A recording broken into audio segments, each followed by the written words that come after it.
अस्सलाम वालेकुम नाज़रीन। आज आपको बताएंगे कि मनहूस कोई नहीं होता, बस ये अपना वहम होता है। जैसे कि सफ़र का महीना है तो इसमें लोग मुख्तलिफ वहम करते हैं कि इसमें जो है वो मुसीबतें आती हैं वगैरह वगैरह, तो बदशगुनी लेते हैं।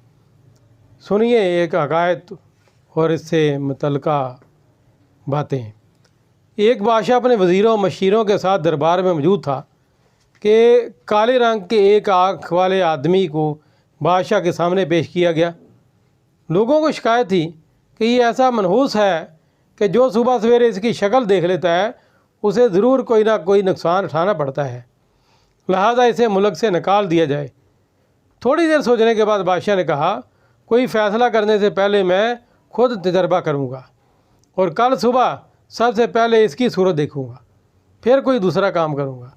अगले दिन जब बादशाह बेदार हुआ और ख्वाबगाह का दरवाज़ा खुला तो वही एक आँख वाला आदमी सामने खड़ा था। बादशाह उसको देखकर वापस पलट आया और दरबार में जाने के लिए तैयार होने लगा। लिबास तब्दील करने के बाद यूँ ही बादशाह ने जूते में अपना पाँव डाला, उसमें मौजूद जहरीले बिच्छू ने डंक मार दिया। बादशाह की चीखें बुलंद हुई तो खिदमतगार भागे उसके पास पहुँचे। जहर के असर से बादशाह का सुर्ख और सफ़ेद चेहरा नीला पड़ चुका था। महल में शोर मच गया कि बादशाह सलामत को बिच्छू ने काट लिया है। चंद लम्हों में वज़ीर ख़ास भी पहुँच गए और जल्दी उस बादशाह के लिए शाही तबीब यानी जो शाही मालजा है उसको बुला लिया गया, जिसने बड़ी महारत से बादशाह का इलाज शुरू कर दिया।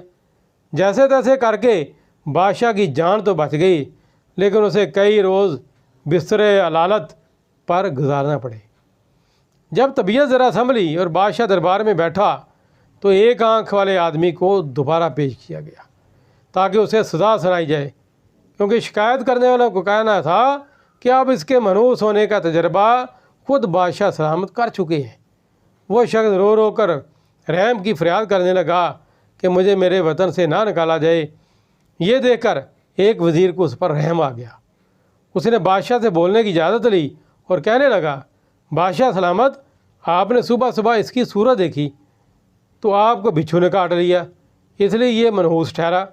लेकिन माफ़ कीजिएगा, इसने भी तो सुबह सवेरे आपका चेहरा देखा था, जिसके बाद से ये अब तक कैद में था और अब शायद इसे मुल्क छोड़ने की सज़ा सुना दी जाए। तो ज़रा ठंडे दिल से गौर कीजिए कि मनहूस कौन है, ये शख्स या आप। ये सुनकर बादशाह लाजवाब हो गया और एक आँख वाले काले आदमी को ना सिर्फ आज़ाद कर दिया बल्कि ऐलान करवा दिया कि आंदा किसी ने इसको मनहूस कहा तो उसे सख्त सज़ा दी जाएगी। नाज़रीन, किसी शख्स, जगह, चीज़ या वक्त को मनहूस जानने के बारे में इस्लाम में कोई तसव्वुर नहीं। ये महज वहमी ख्यालात होते हैं कि अगर सुबह को कोई बंदा ऐसा है कि उसकी सूरत देख ली जाए या कहीं काम को जाते हुए सामने आ जाए तो ज़रूर कुछ ना कुछ दिक्कत और परेशानी उठानी पड़ेगी, और चाहे कैसा यकीनी तौर पर काम हो जाने का यकीन हो, लेकिन उनका बंदे का जो ख्याल है इस तरफ चला जाता है कि कुछ ना कुछ रुकावट और परेशानी होगी।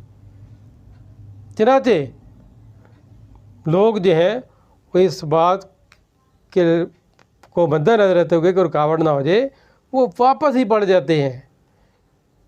तो नाज़रीन, शरअ में इसकी असल कुछ भी नहीं है, लोगों का वहम सामने आता है। शरीयत में हुक्म है कि यानी जब कोई बदशगुनी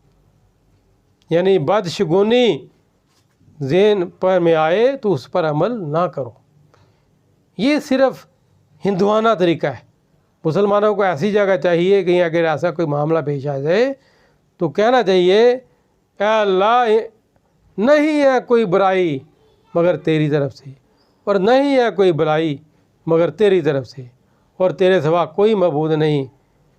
ये कह ले और अपने रब पर भरोसा करके अपने काम को चला जाए। हर गज़ न रुके न वापस आए। किसी जगह को मनहूस करार देने में उसकी सख्त दिल आज़ारी है और इससे तोहमत धरने का गुनाह भी होता है और ये दोनों जहन्नम में ले जाने वाले काम है। सुनिए इस सिलसिले में नबी करीम सल्लल्लाहु अलैहि वसल्लम की 2 हदीस।